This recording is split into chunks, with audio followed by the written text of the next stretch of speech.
മേഖലാ കൺവെൻഷൻ നടത്തി. കെട്ടിട നിർമ്മാണ തൊഴിലാളി യൂണിയൻ CITU ഓച്ചിറ കിഴക്ക് മേഖലാ കൺവെൻഷനാണ് നടന്നത്. കെട്ടിട നിർമ്മാണ തൊഴിലാളി യൂണിയൻ CITU ഓച്ചിറ കിഴക്ക് മേഖലാ കൺവെൻഷനാണ് നടന്നത്. ഓച്ചിറ തങ്കപ്പൻ സ്മാരക മന്ദിരത്തിൽ നടന്ന കൺവെൻഷൻ CPIM ഏരിയ കമ്മിറ്റി അംഗം K. സുഭാഷ് ഉദ്ഘാടനം ചെയ്തു.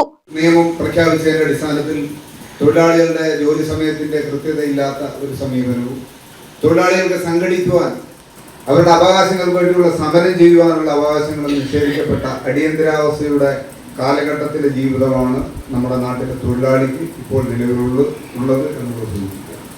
ഇത് സ്വാഭാവികമായും ഇതെല്ലാം എങ്ങനെ ഉണ്ടായി വരുന്നു എന്നുള്ളതിനെ സംബന്ധിച്ചുള്ളൊരു കാര്യം.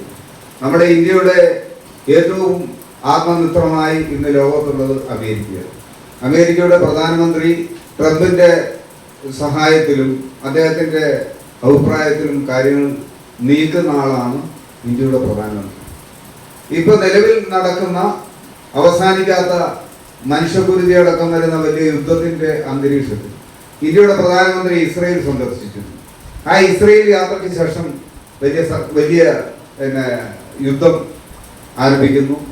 ഹോർമിസ് കടലിടുക്കെന്ന് പറയുന്ന കപ്പലുകൾ കടന്നു പോകുന്ന എണ്ണവാഹകനി കപ്പലടക്കം കടന്നു പോകുന്ന ഇറാനിന്റെ ഭാഗമായുള്ള ആ കടലിടുക്ക് അതുവഴിയുള്ള ചരക്ക് ഗതാഗതം അടക്കം നിർത്തപ്പെടുകയൊക്കെ ചെയ്യുന്ന ഒരു പ്രത്യേക സാഹചര്യമുണ്ട്. എന്നുവെച്ചാൽ ഇന്ത്യയുടെ ഭരണകർത്താവായ ഇന്ത്യയുടെ പ്രധാനമന്ത്രി ഏറ്റവും ഇഷ്ടം ഈ പറയപ്പെടുന്ന അമേരിക്കൻ പ്രധാനമന്ത്രിയോടും അതിന്റെ ഭാഗമായുള്ള സാമ്രാജ്യത്തോടും. നൂറുദ്ദീൻ അധ്യക്ഷത വഹിച്ചു. ഹരിയാചാരി സ്വാഗതം പറഞ്ഞു. CPIM ജില്ലാ കമ്മിറ്റി അംഗം PB സത്യദേവൻ, നിർമ്മാണ തൊഴിലാളി യൂണിയൻ നേതാക്കളായ R. Gopi, A. Sumesh, CPIM local committee secretary Babu Koppara എന്നിവർ പങ്കെടുത്തു. നൂറുദ്ദീൻ പതാക ഉയർത്തി.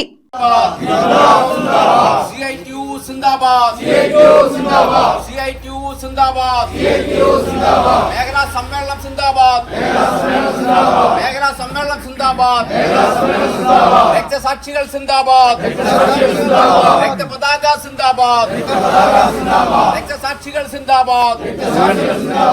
പ്രസിഡന്റായി മനോജ് മനോഹറിനെയും വൈസ് പ്രസിഡന്റുമാരായി ഹാരിസ് അഹമ്മദ്, V. സജീവ് എന്നിവരെയും സെക്രട്ടറിയായി ഹരിയാചാരിയെയും ജോയിന്റ് സെക്രട്ടറിയായി വിശ്വൻ ഞക്കനാലിനെയും തെരഞ്ഞെടുത്തു. News bureau, Ochira.